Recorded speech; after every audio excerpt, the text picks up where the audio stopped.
Today we're going to be working on some mobility drills to be done at home. You can even do them at the gym, out the back garden, wherever it is you find a bit of space and you have 10, 15 minutes to mobilize the body before workout or even just on a daily basis. These are going to be very beneficial for your movement, your posture, and pain relief if you're suffering from tight hips, back, hamstrings, quads. Making sure this is a daily practice, your body will thank you and you will feel the benefits for it. So I'm going to run through a couple of repetitions of each of these mobility drills. If there's anything specifically giving you any issues or the body's giving you feedback that needs to be worked on, by all means, spend more time and put more attention on specific areas of the body. I'm going to do a catch-all video here so you get an idea of how to fully mobilize the body and get it prepared for exercise or use it as a daily practice. This first one is the interim. So you're going to walk the body all the way out into a press-up position, drive the hips forward so you get an extra bit of a cobra. With the interim, if you feel any pinch in your low back or hamstrings, feel free to bend your knees as your hands are reaching towards the ground. Next, we're going to move into a cat camel, which just arches and bends the spine both ways, flexes and extends it. So you want to be working by arching the spine right the way up and then driving the chest and rolling the hips forward so you get a nice arch down through the spine as well. Very beneficial if you do spend a lot of time sitting, which a lot of these mobility drills will be very, very beneficial if you commute, sit, or spend a lot of time on a computer or at desk all day. Next, we're going to move into what I call the Spider-Man stretch. So big step outside your hand. So keeping your hips nice and high. And then once you get that step, you get that stretch through your hamstrings and hips, and then adding a little bit of movement in there, trying to figure out where the gritty areas, what areas need to be paid attention to, and where is the body feeling tight or restrictive. And these are going to be some nice hip openers and other exercises that are just going to pay that attention and add some extra movement into these areas that might be tightening up due to our environment or positions and posture. Adding a bit of a rotation through the thoracic spine is always going to be beneficial. People do dub this the best stretch in the world due to it being such a catch-all for so many areas of the body. So you're going to hold yourself in a press-up position, take a big step outside one of your hands. With that hand, you're going to rotate in towards your leg and stretch up to the sky or ceiling. And it is a very effective stretch to bring into your routine because it's such a catch-all and it does tick a lot of boxes at once. Going back into this Spider-Man stretch, you can start to work on the groins and hamstrings a little bit by grabbing the ankle and driving your hips up, and you get a really good pull onto the hamstring, and then adding a bit of hip twist in there as well. You get the glute med, piriformis, all the external rotators of the hip activated and moved as well. It is very important when you are working through mobilization drills that you do breathe and comfortably push the body into the end range rather than jerk or pull or tug on the body, because that can actually cause more trouble than it solves. These are your calf pumps here. Just rocking alternate heels to the ground, keeping the hips nice and high. And then we're going to move into a very classic yoga pose, the pigeon pose. I've improved at it, not great, but it's very beneficial for low back, glute, hip, tight groin problems. If you have any issue with your mobility or causes any pain to actually be on the ground and lay your leg across your body, feel free to pop it up onto an elevated surface like a bench, chair, a bed, a couch, or a desk or something, because then it's going to be easy for you to lay the leg across and then manipulate the outside of your hip by moving your body, rotating, twisting, and dropping the chest closer down towards the knee. It's a very, very good one if you spend a lot of time seated, so I would recommend to add this and the world's greatest stretch and the next one, the hip flexes, into your daily routine.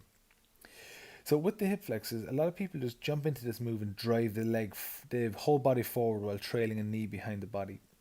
What you don't see here is a really strong squeeze from the glutes.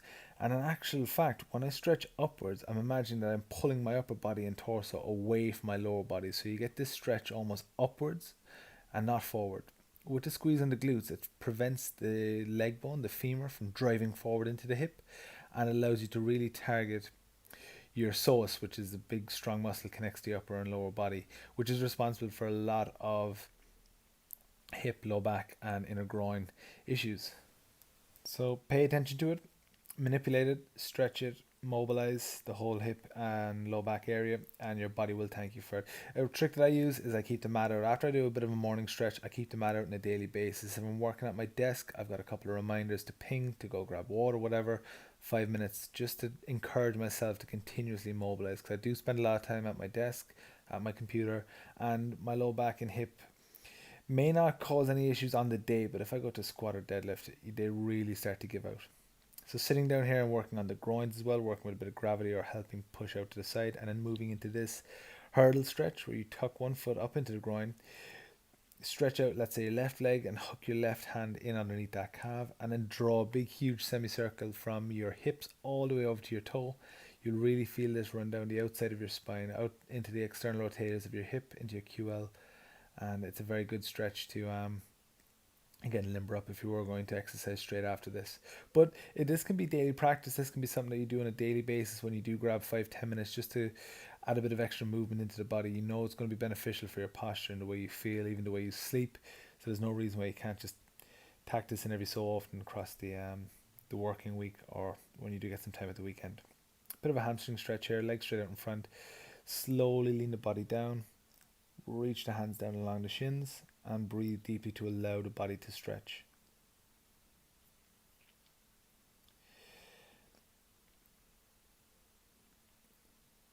So this is a very beneficial one for people who do suffer with low back and tightness coming down through the outside of their hips. Pin the upper body to the ground so your shoulder blades should be driven into the ground. Drag one knee up into the chest, and then with the opposite arm, pull it across your body and try and aim to get that knee to the ground while keeping the opposite shoulder pinned to the ground. You've got a really good twist through the body. You'll feel a really nice stretch run down along the outside of the glutes and into the low back. And it's one of those ones that when you do get down into the end range, it pays for you to get comfortable and breathe deeply so the body actually facilitates the stretch and doesn't fight against you. So always work that into your practice of mobilization, is that once you get into the end range, once the body finds its limitation of mobility, begin to breathe deeply into it. Imagine you're breathing into the stretch. And this is a very good glute activator, which is also good for stretching out the hips a bit. Make sure the glutes are fired up before you do exercise. A couple of glute bridges, so driving the shoulders and heels into the ground.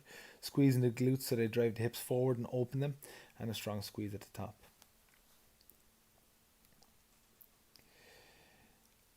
And this is a push-up plus, or a yoga push-up as it's known. So you go through a full push-up, and then you drive the hips all the way up, and then tuck your chin and head down in between your shoulders, so you get a nice bit of rotation upwards of your shoulders and into that bit of a downward dog position, which I'm sure I'm butchering for any people who actually do yoga.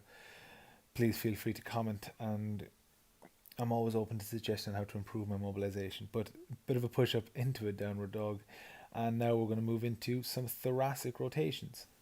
Keeping yourself on all fours, bracing up the body. You don't want to have any movement through the hips or core muscles. You want to get this rotation from the upper part of your spine, your thoracic spine.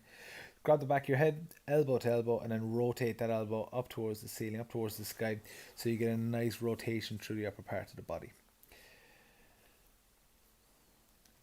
Then we're going to move into the old classic windmills. So you can do this from a standing position. I do it from a kneeling position. Big huge circles with the arms, get that full 360 movement through both of the shoulders. You can rotate backwards, you can rotate forwards, just promoting. A lot of these mobility drills, the body will identify some areas that are a bit clunky, a bit gritty, and they will just, that's the feedback you're looking for when performing these drills, to say, okay, I need to pay a bit more attention to my hips, my shoulders. And lastly, we're going to move up to the neck mobilization and stretch. I don't like the full 360 rotations of the neck, so I go left and right, up and down, to tie together a full mobility drill session you can do at home, the gym, or anywhere you get a bit of time and space.